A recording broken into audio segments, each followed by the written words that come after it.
No, no.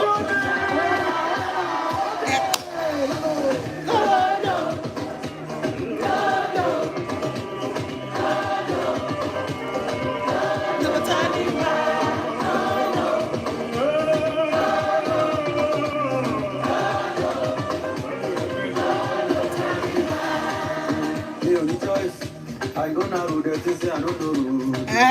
Every month, now they move me, they lead me, they go. Yes, so. Mine is made up, of course, no going back, non-stop, on sports.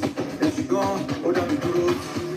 I'm setting every month and throttle, got eyes on the prize. Papa lie, me come police, snatching from his hand. If I just know I be with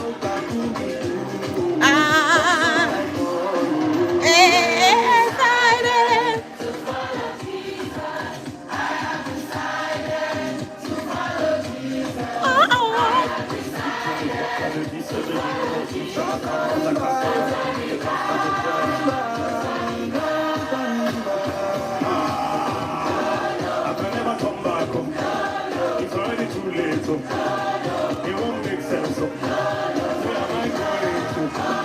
It's already too late. I've already come too far. It's already too late. We won the war. We spend the billions. All right. Hey, my people. Pastor Lawrence here. All right. Guys, Baba, how na day? My people up here, how na day? We're starting this episode, and the Lord give us grace to keep it up and make it happen. What did Jesus command? So this is our episode number 1. We are going to be going in Matthew 5, 6, and 7, and Luke 4, 5, and 6. I think I've said it so many times that you cannot follow the Lord Jesus if we do not intentionally sit down, take a notebook, look at Matthew 5, 6, and 7. Look at Luke 4, 5, and 6. In the book of Acts chapter 1, it says this is what Jesus both began to do and to teach. And in Matthew 28, Jesus, before he ascended, told his disciples, therefore go and make people from all nations into disciples, immersing them into the reality of the Father, the Son, and the Holy Spirit, and teaching them to obey everything, not some things. And so we're going to go, what did Jesus command? He says that I have commanded you. And so we go to Mark chapter 10, verse 3, where Jesus said, Moses commanded you. He said, what did Moses command you? Because, listen, Jesus set in place apostles, prophets, and teachers, and pastors, and evangelists. He put different offices in place before he ascended. Just like when God brought the children of Israel out of Egypt, he put Moses in that place to teach them, right? And so Moses began to command them some things. And Jesus said, for the hardness of your heart. So there's some things that Moses commanded the children of Israel for the hardness of their heart. But Jesus said in Mark chapter 10, he says, but from the beginning. And so we go back to the beginning. Jesus said in the book of John 15, he says, if you love me, you will keep my commandments. And I tell people around me all the time, by now, if you're around me, you will know that it's not about singing, I love you, Lord, and I leave my voice. Oh, I love you, Jesus. Oh, Lord, I love you. Oh, how I love you, Lord. You're my all in. No. It's not about singing it. Jesus said, if you love me, he did not say sing it. He did not say confess it. He did not say pray it. He said, keep my commandments. So if we say we love the Lord Jesus, we have to be intentional about keeping his commandments. Are you following me so far? Come on, let's go into scriptures. Let us go. Jesus said in Mark chapter 10, verse 6, in the beginning, it was not so. And so we see Jesus. That's why I love Matthew 5, 6, and 7, because we can see Jesus taking us back to Moses. taking us back to the prophets, taking us back to the evangelists, taking us back to the pastors, taking us back to the apostles, taking us back. Jesus did not nullify any of these offices. He put them there for a reason. But he also knew that they were going to command us some things. Why? Because, they'll say, well, when you want to teach a child that is 5 years old, there's a way you teach that child when he's 5 years old. When the child is 12 years old, the teaching method is different. And then when the child is 20 years old, the teaching method is different. When the child is 40 years old, Jesus understood all that. Jesus knew all that. And so he came to set the record straight because he's a righteous judge. So we will not say, Jesus, you're not fair now. You're not fair in judging us. But Jesus there's no fairness in God. God is a righteous judge. And I tell people that live fair out of God. God is not fair. There's nothing like fair in God. There's nowhere in the scripture where Jesus say God is fair anytime. No. God is a righteous judge. So that when he comes to judge the world, you cannot say, but you said this, but we did this. He's going to tell us, Moses commanded you. But in the beginning, or from the beginning of creation, I love that. I love that scripture. Let me use this. Mark chapter 10. I'm about to do something. Mark chapter 10, verse 6. Let's see what Jesus said. In verse 3, it says, he replied, what did Moses command you? That was the question, right? And the answer, this is what Moses said. But Jesus said in verse 6, it says, however, this is what Moses commanded you, but, however, at the beginning of creation, what Moses at the beginning of creation, no. Where the prophets and the apostles and the teachers and the evangelists and the pastors, were they at the beginning of creation? No. Don't forget, apostles and prophets and all these people and prophets and priests and the Levites, they came thousands of years after the creation. So who was at the beginning of creation? Who gave the command? Who gave the word? So we're going to look at who do we listen to. Oh, Solomon this, Solomon that. Jesus came and said, greater than Solomon is here. Abraham this, Abraham is our father. Abraham, Jesus came and said, before Abraham, I am. Oh yeah, Egbilo. Jesus, just listen. Before Abraham, I am. Greater than Solomon is here. Moses commanded you. So you see, Jesus took care of Abraham, took care of Solomon. And because they want to say, Abraham is our father Abraham. Jesus said, when you pray, say, our Father, which art in heaven. So he took our eyes off of Abraham, took our eyes off of Moses, and took our eyes. Solomon is the wisest man. The wisdom of Solomon. Wisdom, Solomon, wisdom. Solomon, wisdom. You have to follow Solomon, wisdom. Hey, Solomon said, you have to do this. In the word of wisdom, Jesus said, greater than Solomon is here. Colossians 2:3. All the treasures of wisdom and knowledge is hid in Christ, in God. Jesus, the wisdom of God. Jesus said, greater than Solomon. So let's go in the word. Matthew chapter 5. Let us see what Jesus is commanding and let us endeavor to do it. May the Lord give us grace. May the Lord give us grace. The question is, what is Jesus commanding us? Or what has Jesus commanded us? And the answer is, the question also is, are we obeying it? Are we endeavoring it? Are we endeavoring to obey it? Are we striving? Are we fighting?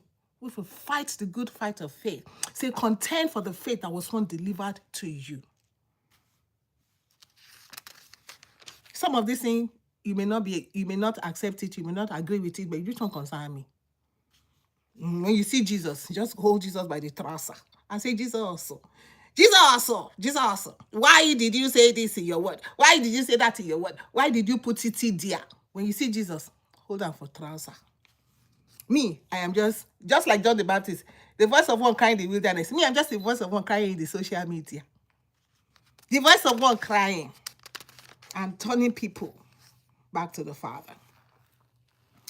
Matthew chapter 5, we are going to start. I'm not going to start from verse 1. Because that one, even verse 1 is wonderful. He said, how blessed are the poor in spirit. In fact, let's start from there. How blessed are the poor in spirit. The poor in spirit, Jesus said, you cannot enter the kingdom of God if you are not like a little child. A little child that, their brain, it's just like, you're not like set in your ways. Where Jesus come and tell you something in the world, you're just like, just forget it. No, poor in the spirit. You are hungry for God. David said, as a deer panted for the water, so let my soul pant and long after you. That poor in the spirit, you're not, you are looking for God. You're hungering after God. You're not like, I know, I don't finish knowing God. No. Paul, with all his knowing, said, oh, that I may know him. Oh, that I may know. Oh, seeking God. Don't seek God in the mountain, Don't seek God in the forest. Seek God in his word. He says we have this volume of books, witnesses in front of us, because sometimes we want to be seeking God where God does not exist. Seek God in the word. That's why he says, study to show yourself approved. He did not say go to the forest, go to the mountain top, be looking for Jesus on the mountain, where Jesus was on the mountain. This one was on the mountain. This one went in the wilderness. Oh, John the Baptist went in the wilderness. It's time to go in the wilderness. Jesus on the mountain, let's go on the mountain. Moses was on the mountain, let's go on the mountain. Jesus did not send us all that. Blessed are the poor in spirit. Poor in spirit. Remember, Jesus said, the words that I speak to you, they are spirit and they are life. So blessed are the poor in spirit. People who, you see, that's why Jesus said that the people who are Pharisees, all these people will be sitting down. Sinners will enter the kingdom of God. Hey, how are you? How are you doing today? Welcome. Sinners will enter the kingdom of God. Prostitutes will enter the kingdom of God. Because the Pharisees and the scribes and everybody who are waking up now and won't dress up to go church, they feel that, oh, we know God. Whereas the prostitute will come and enter the kingdom of God. And we, God forbid, that we will now be the one who will like, be poor in the spirit. You have to intentionally and ask the Lord, help me to keep knowing you every day. All right, so let's do the first one we're going to do. Verse 17, it says, don't think that I have come to abolish the Torah or the prophets. You see, Jesus did not come to abolish Moses. He said, what did Moses command you? He did not come to abolish the apostles, the prophets, the teachers, the pastors, the evangelists, all the offices he put in place. No, Jesus did not come to abolish them. He says, I have come not to abolish, but to complete. So let us see what Jesus is completing here. Yes, indeed, I tell you that until heaven and earth pass away, not so much as let me read this one. Matthew 5.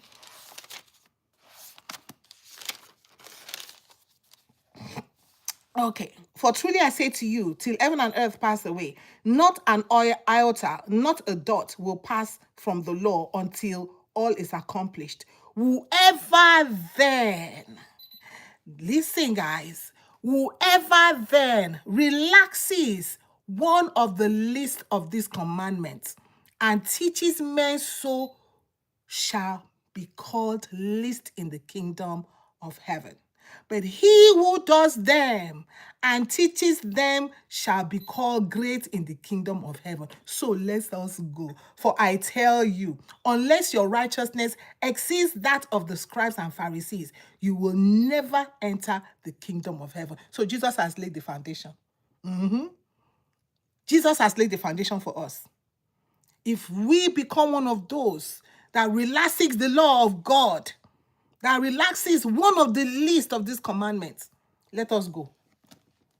Are you going to be one of the ones who encourage people? You encourage people. One, you do it yourself, but he who does them and teaches them shall be called. So there are two categories of people here. One, you relax the law.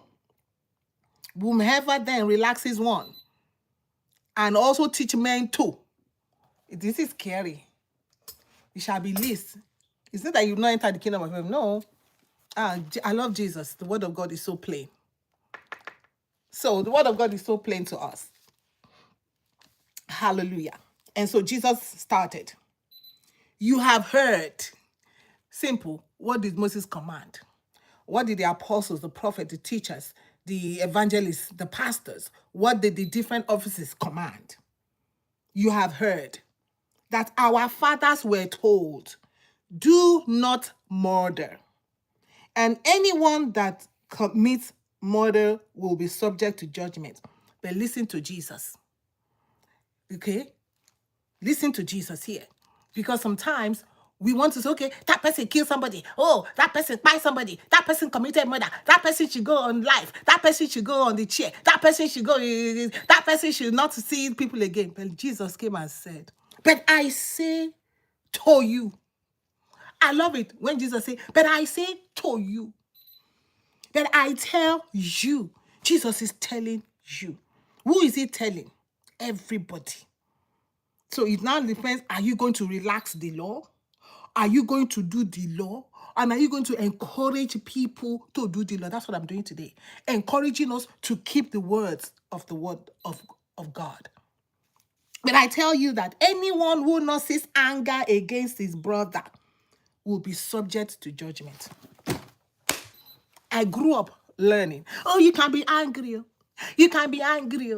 It's okay to be angry. It is human emotion to be angry. Jesus said, are we going to relax the law of God?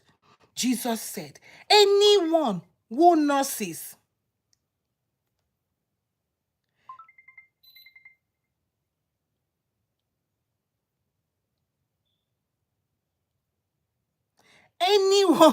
anyone who nurses anger against his brother will be subject to judgment. So all that one that they told me when I was growing up in the Lord, all that one that I heard people preach, all that one that the apostles, the prophets, the teachers, the leaders, the Moses commanded me, all the ones that I was taught, all that one that psychology taught to you, everybody taught to you, your teacher taught to you, your parents taught to you, that it's okay to be angry. Oh, the Bible says that be angry but sin not. What kind of anger? If Jesus said be angry but sin not, you have to wonder what kind of anger. It is called righteous anger. Because we see Jesus. You see, Jesus exhibited that. Where? Is it when people offended him? Is it when they spat on him? Is it when he stood before Pharaoh? Is it when he stood, not Pharaoh, before Pilate? Is it when he hung on the cross? Is it when they were beating him? No. Jesus exhibited that anger, which is called righteous anger, when he went into the temple and the people were ripping people off and we turned the house of God into a house of merchandise and not a house of prayer. Jesus did what? He took a cane, he took something, he wrapped it, he whoosh them, turned the table off. But I love something that continued after that. Jesus sat down, they brought the sick to him, Jesus continued to heal. You see? When did Jesus say, when the word of God said, do not allow your hunger to go down? Don't let your hunger to go down. Don't let the sun to go down. Jesus, when I saw that, I said, oh my God. Jesus sat down. They brought the sick to him. They brought the children to him. He healed the sick. He blessed the children right away. But some of you, you say you're angry. Jesus said, if we, he said, if anyone, I tell you, anyone, I beg, let me type here, what is the definition of anyone? Anyone that nurses anger. I know you're not going to like this. Why? Because you want to be angry against your husband, your wife, your children, your government. People get angry over president. You don't know the president. Oh, the president this. Oh, the president that. Oh, oh, my bossy. Oh, my team. You don't even know your CEO, but you'll be angry over you. Because we've been lied to. Psychology have lied to us. So that because psychology lied to us, the prophets, the apostles, prophets, teachers, evangelists, pastors, all the offices, women's leader, men's leader, prayer warrior, everybody be continued in that lie. It's a human emotion. It's a human emotion. Just to take you, sex is a human emotion. I will come to that one. This one is even, that's not, you are sexual beings. You become cockroach. Even cockroaches are sexual beings. You know that. That's why they procreate. Elephants, crocodile, birds in the sky. Everybody is sexual. But let's not go there. Today we are talking about anger. So we have to pray. Jesus came to save us from our sins. Jesus came to show us how to obey God. Jesus came to do and to teach. So if Jesus was not angry when they spoke about him, I have no right to be angry when they talk about me. I have no right to be angry when people begin to converse and talk about, I don't pass anger. Jesus is Lord. I am delivered, praise the Lord. I am delivered by his blood. Oh, once I was bound by the chains of anger. But Jesus, thank you, Lord, I am delivered. Praise the Lord. Talk from now. Complain about me. Anger. Unless I see where Jesus was angry. Because, the people who love to wear that thing, that bangle. What would Jesus do? What would Jesus do? Hey, WWJD. But you are hungry because they talk about you. You're angry, you throw them in the prison. You're angry, you shut down their YouTube channel. You're angry, you shut down their Facebook channel. You're angry, you stop paying them. You're angry with your wife, you're angry with your husband, you're angry with your children, you're angry because of what? You see, when Jesus said, if any will follow me, number one, deny yourself. When I'm angry because somebody says something about me or to me, it means that I have not denied myself. Get that? Do y'all get that now? Y'all get that? We got the scripture? We got the scripture. I'm telling you, this is deliverance. You see, when they say you're going for deliverance, for demons to be cast out, the word of God is a delivering tool. He says, if you know the truth, if you continue in me, that's number one. You have to continue in the Lord Jesus to know the truth. The truth will make you free. You're looking for deliverance. The word of God delivers. You don't need, let me go for anger management to this, anger management to that. After they go to anger management and come back, they only teach you how to be calm, how to, if you're angry, okay, just go and drink water. Okay, just go out of the house. Okay, just do this. Okay, you just do. But we do not do the word of God. The word of God is able to make us free. The word of God is able to make us free.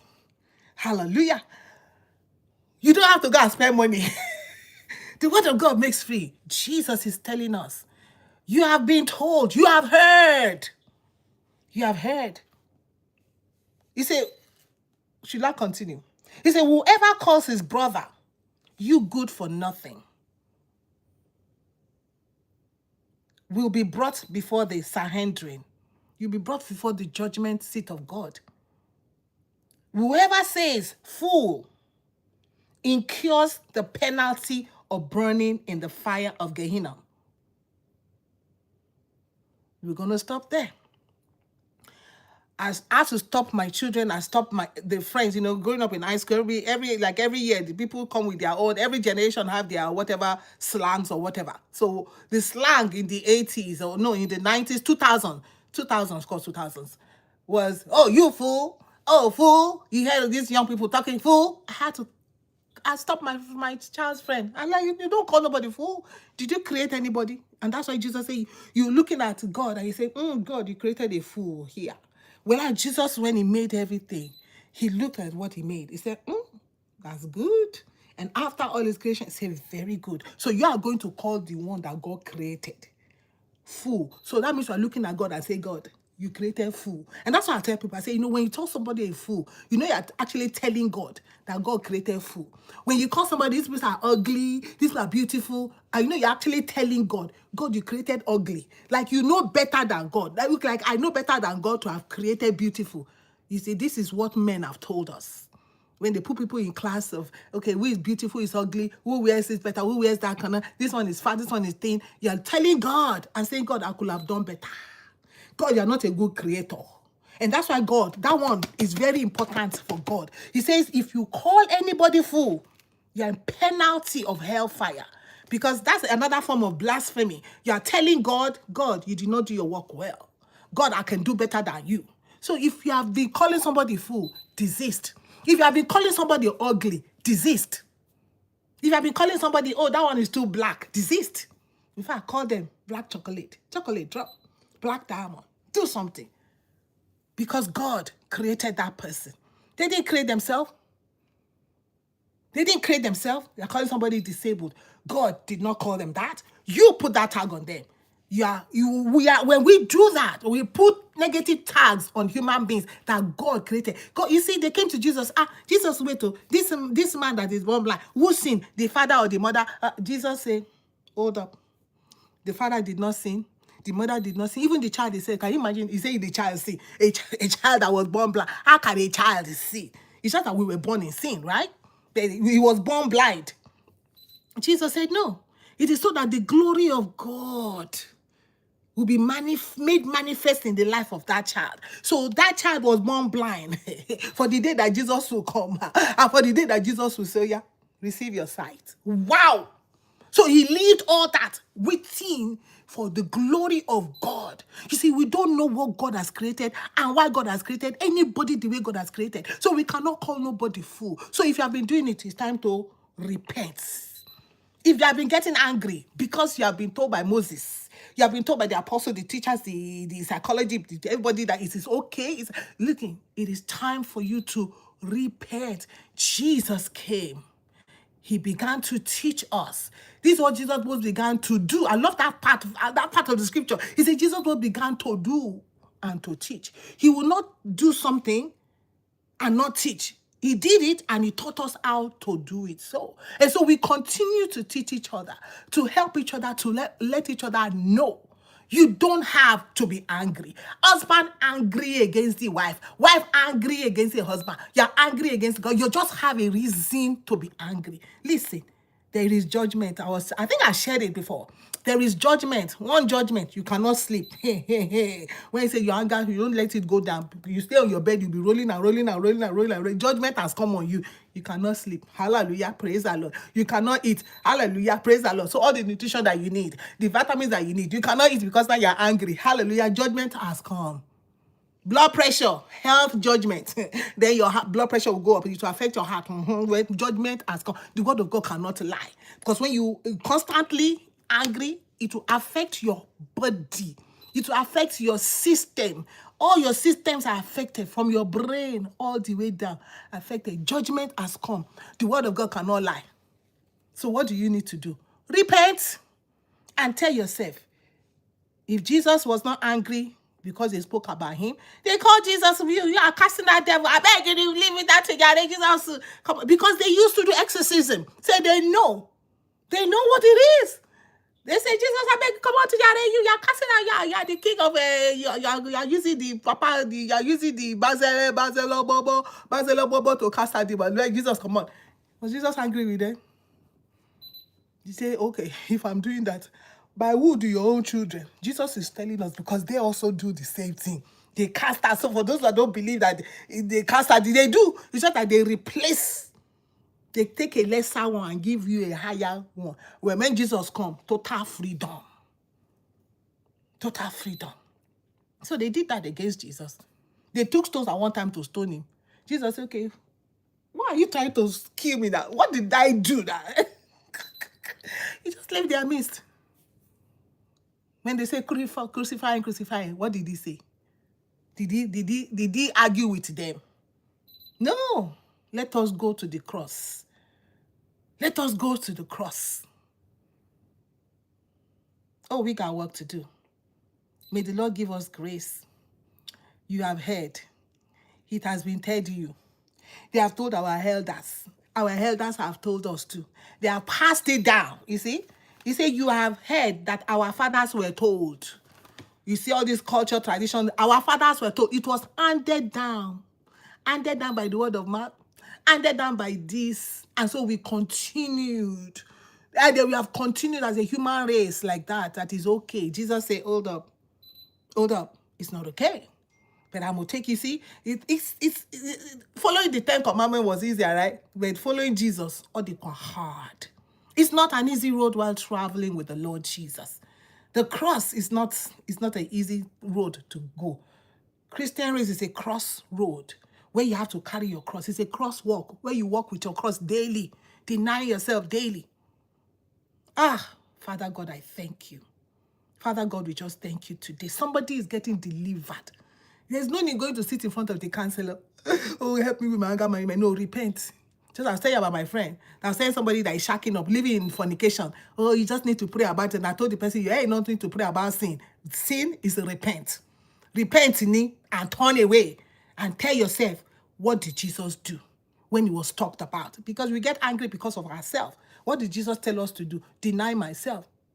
They talk about me, and so therefore, I always tell myself, too, oh, they talk about Jesus. Even to today, they've not seen Jesus. People have not even seen Jesus. They still talk about Jesus. In the negative, they're still cussing him out. So which one be my own? That is the Jesus, the savior of the world. Am I savior of nobody? I'm trying to even save my own self. I'm trying my best. So if you talk about me, that's not your problem. If you sit down and have meeting about me, that is not your problem. It is no longer my problem. I am trying for it not to be my problem. For me not to be angry with you for talking about me. So who am I that you not talk about? If they talk about Jesus, I still talk about Jesus. Was Jesus angry because they talk about him? Was he angry because they cursed at him? I beg you. That is repentance. Don't go and waste your money for psychology and psychiatrists and whatever, taking medicine. Repent. Our problem is we don't want to repent. We don't want to repent. We think that when we go and sit down and do talk therapy is the solution. The solution is Jesus said, repent, for the kingdom of God is at hand. So are you going to be willing to repent today? Are we going to take a step towards God today? Yeah. What did Jesus command? I leave you with that sentence. I leave you with that encouragement. Seek in the word of God. What did Jesus command? Hear it and do it. And if you go to Matthew chapter 7, I think I should leave you with that last word. Jesus said in verse 24, he says, so everyone who hears these words, which words? Words from Matthew 5, 6, and 7 of mine, the words of the Lord Jesus, and acts on them. That is, does them, endeavors to begin to do them. So our first thing today is don't forget, put it on your fridge, put it on your phone, remind yourself, remind your brother, remind your sister, and does them, acts on them, will be like a sensible man who built his house on the rock. Are you going to be a sensible man today? Let's borrow some sense. Let's get some sense. Let's do the word of God. Let's endeavor. May the Lord give us grace. He says, anybody who hears these words of mine, we don't just sit down like my friend telling somebody to go and pray over sin. We act on it. You can pray. The only prayer you can pray, say, God, give me grace. God said to Paul, my grace is sufficient unto you. The word of God said concerning Jesus that he came full of grace and truth. So he can give you the grace. Say, you will receive power. The grace of God empowers us. So you can ask God to give you the grace to be obedient to this word. Those of you, and then you go home today. After church, then you're angry with your wife, angry with your husband, angry with your children, angry with your brother in the church, angry with you say you're angry with your brother. You're angry, whoever. Anybody angry against his brother, don't get angry no more. Don't call nobody good for nothing. I don't imagine parents that call children good for nothing. You this good for nothing, son of mine. You this good for nothing, brother. You this good for nothing. How? Because I always say, because God has given you grace. So because you have small change, ching ching, you do the money register, you hear the sound, ching ching. So you think you're better than somebody that does not have ching ching. Come on. It's God that has given you grace. He said, remember that it is God that gives us power to get wealth. So because God has given you strictly power to get wealth, that's why God did not make you Dangote. That's why God did not make you Elon Musk. That's why God did not make you Zuckerberg. That's why God did not make you all this rich Adeleke. God did not make you all of this. Because if God has made you, you'll be working on people's head. So the small thing that God gave you, we can see what you're doing with it. Because now you are treading on the poor. But you can desist today. You can repent today and begin to follow the Lord Jesus today. There is nobody that God created that is good for nothing. There is nobody that God created that is a fool. God, everything that he made was good. You know, get me? So are you going to decide today to follow the Lord Jesus? Share your get. Are we on? Yes, we are on. Let us dig it.